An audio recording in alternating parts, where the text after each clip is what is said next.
Ini yang mana nih yang paling favorit? Ini yang paling best seller ya? Best seller ya, asik. Ini lagi best seller juga. Yang paling best seller ini salah satu mikrofonnya. Ini buat teks-teks ini gitu. Oke, ini. Gimana sih pertumbuhan cuannya gitu ya?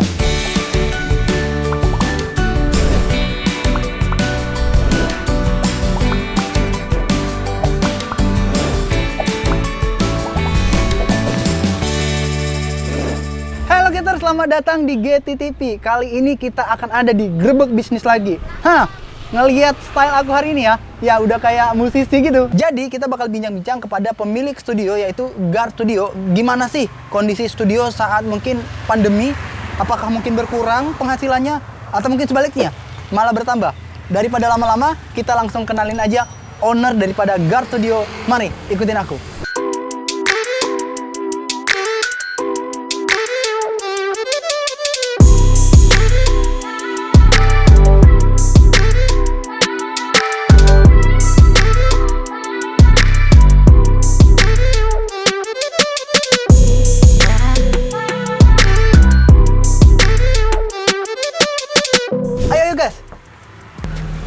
Ya, guys, ini dia salah satu ownernya, Bang Galih ya. Tapi ini mikrofon belum dipakai, Boy. Kita pakai mikrofonnya dulu boleh ya? Oke, boleh. Nah, kali ini kita ketemu nih owner kreatif daripada Gar Studio, Bang Galih. Bang Galih, ini ada lagi nggak salah satu ownernya? Ya, ini salah satu ownernya juga ini. Iya, ini dia Mas Imam ya teman-teman ya. Mas Imam juga selaku owner daripada Gar Studio. Betul, Mas? Nah, jadi kita kali ini bakal bincang-bincang kepada kedua ownernya. Kita bakal tanya-tanya nih, gimana sih ceritanya agar Gar Studio ini bisa berdiri dan story-nya gimana. Daripada lama-lama, langsung ikutin aja room tour kita kali ini.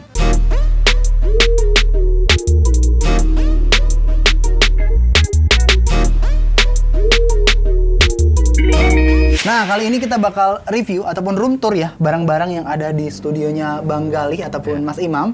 Ini apa nih Bang Galih? Biasanya kalau kita gunakan piano dong. Piano ya? Ya, ini kita pakai Yamaha buat piano. Pakai Yamaha buat piano. Ini biasanya untuk akustik. Buat cover biasanya, bahkan cover sih sama cover buat ya? jamming juga biasanya. Wih, jadi bisa sekalian jamming juga di sini? Iyalah, bisa lah pasti. Oke. Jamming langsung direkam pokoknya. Iya. Mantap. Tapi ini bisa natural juga ya, suaranya kayak akustik. Kayak akustik piano banget. Piano banget. Grand piano banget. Jadi kebanyakan hasil daripada Gar Studio ini dari sini ya? Benar. Untuk piano-pianonya. Nah, ini teman-teman, salah satu piano unggulan daripada Gar Studio. Nah, di sini banyak nih, Mas. Nah, ada gitar, akustik, aku lihat di sini. Ada elektrik juga, ada bass juga.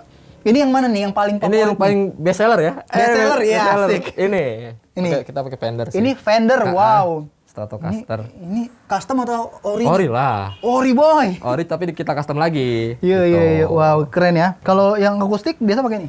Antara ini sama ini sih dua. Soalnya kan gimana karakter juga kan. Iya, Kadang beda-beda setiap orang karakternya gitu. Yang bedain apa sih, Bang? Dari suara sih. Suara. Ini kan lebih tipis, yang ini lebih gede. Kayak karakter tabungnya itu ada gitu. Lebih warm, lebih warm. Wow, ini Yamaha ya? Iya. Ini nih, Bang Galih. Biasanya yang main drum Bang Galih juga atau ada yang main? Ada lagi yang mainnya kita. Biasanya ada juga yang main teman-teman. Kebetulan hari ini tidak hadir ya. Tidak hadir, lagi sibuk. Biasanya drum ini juga bakal dipakai kalau lagi full band ya. Kalau ada rekaman biasanya. Kalau rekaman dan itu instrumennya itu full band. Tapi kalau akustik aja kan nggak perlu drum ya. Biasanya. Ada juga. Ada juga. Wah. Gitu. Nah, jadi teman-teman agar lebih dalam nih ya, lebih ngerti mengenai musik, mungkin teman-teman bisa nih kunjungi Gar Studio dan mungkin bisa jadi kliennya juga nih. Iya. Ini kita ngelihat nih ada beberapa gambar-gambar daripada cover-cover musisi kayaknya ya. Iya. Ini hanya action ataupun style doang atau mungkin ada memang salah satu favorit musisi Bang Galih di sini? Favorit sih, lebih ke favorit. Yang mana nih Bang Galih favorit musisinya? Ini dong, Joe Satriani. Wih. Itu benar-benar gitaris dunia lah. Iya ya. Iyalah. Enggak tahu kan? Saya tahu dia. Saya enggak tahu.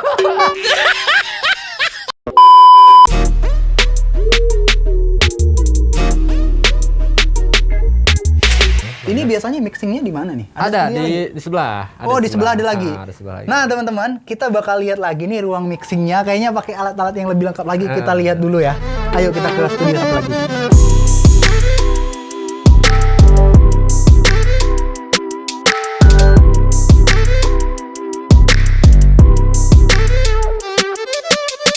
Nah, saat ini kita ada di ruangan yang satunya lagi, yaitu ruangan mixing ya, Mas sekali ya. Ruang operator. Nah, ruang operator untuk mixing. Ini di sini ada apa aja sih, Bang? Nah, biasanya? Sini ada buat mixernya nih, buat biasa buat live juga bisa. Nah, di sini ada mixer. ada mixer, teman-teman. Nah, ini untuk Sama mixer. ini sound cardnya kita Wow. sound card pakai Behringer. Ini MIDI control. Ini biasanya Biasa. lebih digunakan untuk apa nih? Buat apapun. Dia Biasanya untuk buat bikin piano, buat bikin piano, drum, bikin drum, sama biola-biolaan lah. biola-biolaan gitu ya. Seperti String itu. gitu ya. Nah, string. String paling banyak ya. Paling banyak seperti itu. Nah, Kita. gitu teman-teman. Nah, di sini ada beberapa mikrofon. Kalau teman-teman bisa lihat sini, di sini ada Altron, AKG, Sama Audiel. Audiel. Wah. Ada yang lain satu nggak? lagi, best seller juga. Yang paling best seller ini salah satu Ini mikrofonnya. biasanya buat tek-tek ini gitu. Oke, Nah, mic, kita bisa mic lihat. tuh lumayan besar sih ini. Wah, ini dia salah satu toolsnya nih, teman-teman. Nah, Wah. spesial lah, paling spesial. Ini yang paling spesial ya. Best seller. Kenapa Bang Gal ini biasanya dibilang yang spesial? Karena karakternya sih, punya karakter yang brilian, cering. Paham lah? Gurih gitu ya? Gurih, bener. Betul. Nah, ini biasa monitor. Ini softwarenya biasa pakai apa? Kadang FL, Cubase ada, FL ada. FL Studio. Ah. Nah, biasa teman-teman bisa gunain FL Studio ataupun mungkin Cubase sama ya. Cubase. Kita itu sama banget ya. Antara pakai dua FL itu doang sih rata-rata. Nah, itu biasa kalau ada di ruangan mixer ya teman-teman. Nah, biasanya kalau lagi mixing satu buah lagu itu butuh kondisi yang tenang. Tenang, sunyi. Biar kita itu enjoy gitu. Jadi relax. Nah, kali ini kita bakal tanya langsung ke Mas Galih dan Mas Imam gimana sih story dan cerita daripada Guard Studio ini agar bisa berdiri. Langsung aja teman-teman, kita ke studio lagi. Oke. Nah, Getters, saat ini kita bersama kedua owner daripada Guard Studio. Di sini ada Bang Galih dan Mas Imam di sana. Nah, kita bakal tanya-tanya nih gimana sih ceritanya kenapa Guard Studio ini bisa berdiri sampai hari ini gitu, teman-teman. Jadi mungkin saya akan kasih pertanyaan dulu kepada Bang Galih dulu nih. Nah, Bang Galih nih, saya kasih satu pertanyaan yang pertama. Kenapa sih Guard Studio? Apa alasannya kenapa namanya Guard Studio? Itu dulu, kita mulai dari situ. Sebenarnya sih sesimpel G art, Galih art. Oh, Ya, enggak? oke. Gitu. Soalnya kan kita dulu kan solois kan. Iya. Apa sih namanya? Berawal dari ya saya cuma iseng-iseng kan karena rekaman itu kan dulu mahal kan. Betul. Ya adalah kita nguliknya sendiri. Kita bikin di rumah kan sendiri-sendiri. Ya biasalah musisi kamar gimana sih? Kita rekam-rekam iseng, ternyata banyak yang suka kan. Nah, terus yang lebih seru itu bikin nama itu baik yang sama. Makanya kita bingung kan. Oke. Ya adalah saya pikir-pikir lagi, kenapa enggak G art, Galih art? Ya udah. Akhirnya itu dah. Dan gak ada yang nyamain ya udah, kita gas gitu kan.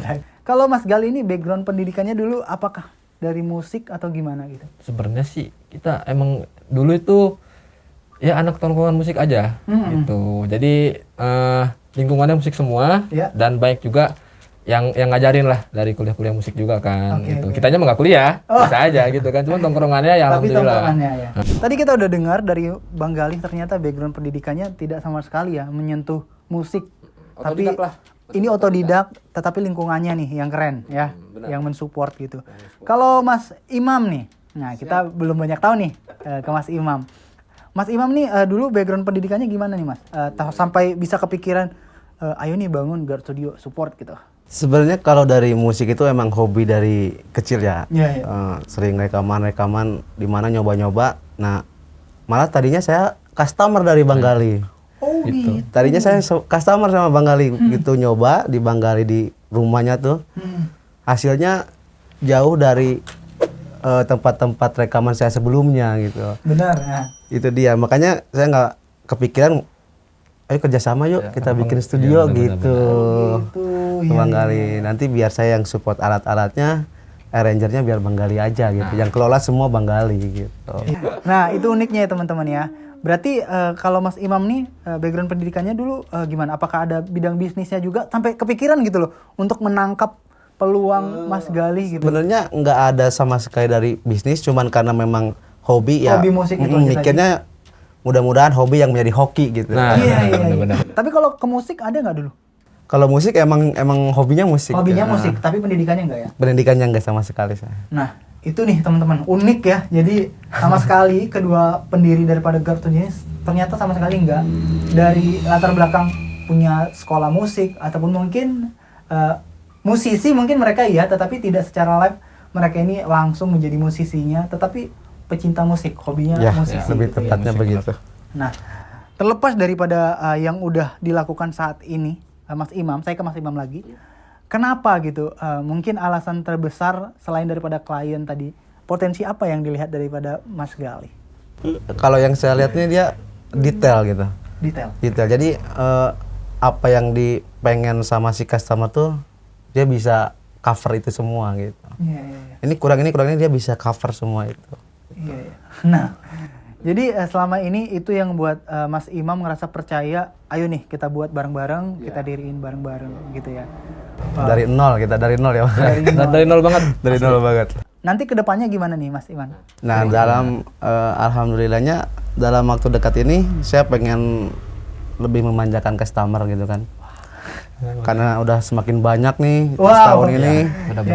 Dari mulai tongkrongan, kan anak band kan sukanya nongkrong tuh, habis ngejam nongkrong, sedangkan di sini kan belum memadai. Jadi saya pengen sekarang lagi dibangun studio yang baru masih nggak jauh dari sini. Itu insya Allah mungkin lebih layak lah. Oke. Jadi teman-teman kita lihat tadi studio yang sini padahal udah layak ya menurut kita ya. Mas Gali, biasanya ini teman-teman customer, biasa kan Mas Gali langsung ya yang berhadapan dengan customernya. Biasanya mereka itu karyanya itu buat apa sih biasanya paling banyak gitu? Biasanya itu YouTube sih. Untuk karena YouTube? tahu sendiri YouTuber banyak kan. Bener. Gitu. Nah. Pada haus itu kan. Pada haus menjadi YouTuber. Sekali cover 10, kadang 5 gitu. Paketan semua. Bret gitu. Ada juga ya bapak-bapak. Itu yang unik itu. Oh bapak, makanya saking giatnya ke musik. Ada nggak sih pengalaman yang menyebalkan gitu? Banyak, sering. Kira-kira bisa diceritain? Sering banget. Sebenarnya yang bikin jengkel itu gini ya, dari keinginan sih. Misalnya dari awal perjanjian kan, kita kan namanya awal kan pasti kontek-kontekan dulu kan. Pengennya A nih, ntar udah di studio, udah di pengembangan bahan lah. Ternyata beda lagi. Terus udah jadi nih, ternyata revisi lagi. Jadi nggak sesuai ke plan awal gitu loh. Dan kadang suka salah-salah mulu. Gitu sih. Nah, ini biasanya yang handle keuangannya siapa sih biasanya? Kalau berdua atau? Kalau dari segi pokoknya semua manajemen studio ini dikelola sama Bang Gali. Saya serahin ke Bang Gali. Karena biar kebetulan saya juga kerja kan, nggak bisa 24 jam pantau. Tapi saya percayain semuanya ke Bang Gali. Gitu. Oke. Jadi sistemnya itu masing-masing lah ya. Mungkin ini rahasia ya teman-teman. Sistem teman-teman yang ada di sini ini gimana sih pertumbuhan cuannya gitu ya. Mungkin mereka yang tahu gitu ya. Tapi biasanya Bang Gali, di sini ada nggak sih harga-harga tertentu untuk paket-paket? Nah itu dia. Kita itu kan sebenarnya sih dari pengalaman pribadi ya. Karena ngeliat orang-orang kayak, rekaman mahal banget. Nah di sini alhamdulillah kita kasih harga yang paling murah banget lah. Terjangkau. Dari mulai harga 100.000 sampai 200.000 udah bisa jadi video. Wih. Gitu. Bisa cek langsung di Guard Studio. Di Guard Studio. Mantap. Memang itu menjadi sebuah impian kita ya, Bang. Jadi siapapun bisa berkarya, siapapun bisa merasakan atmosfer di dapur rekaman itu seperti apa sih gitu. Benar. Jadi semua kalangan tuh udah nggak terbatas lagi masalah nggak cuma sekedar studio tapi bisa menjadi label. Bisa menjadi mini label, bisa mengumpulkan bahwa anak-anak khususnya Kabupaten Tangerang nih punya potensi karya yang bagus gitu. Ya benar. Wow. Dan jadi wadah berkumpul. Jadi wadah para musisi. Buat para musisi yang khususnya di Kabupaten Tangerang ya. Wah, mulia sekali ya Mas Iman ini ya. Nah teman-teman, ini pertanyaan terakhir. Jadi kita pengen tanya nih. Ini Mas Galih kan memulai Guard Studio ini dari hobi. Itu juga Mas Iman gitu ya. Nah, bisa nggak kasih masukan ke teman-teman, mungkin teman-teman kreatif yang di luar sana punya pengalaman yang sama tapi mereka ragu nih untuk maju? Sebenarnya sih kalau apa sih saran dari saya mah jalanin aja terus. Mau dengan alat seadanya, saya juga sama dulu gitu dengan alat seadanya, jalan aja terus, yakin aja terus. Kalau menurut saya dari segi bisnis atau bekerja sebelum melakukan itu kita harus mencintai dulu pekerjaan atau hobi itu kita itu dulu supaya kita menjalaninya itu juga full gitu, nggak ragu lah karena kita sudah mencintai pekerjaan kita, sudah mencintai bisnis kita gitu. Jadi benar-benar dari hati dan ngelakuinnya juga sampai ke hati. Iya. Nah, itu dia teman-teman. Semoga video ini dapat menginspirasi teman-teman. Apapun bisnis kamu, apapun usaha kamu, jalanin terus. Sampai seperti Mas Iman bilang tadi, kamu harus percaya dengan potensi kamu, harus percaya dan yakin dari hati agar semuanya sampai ke hati.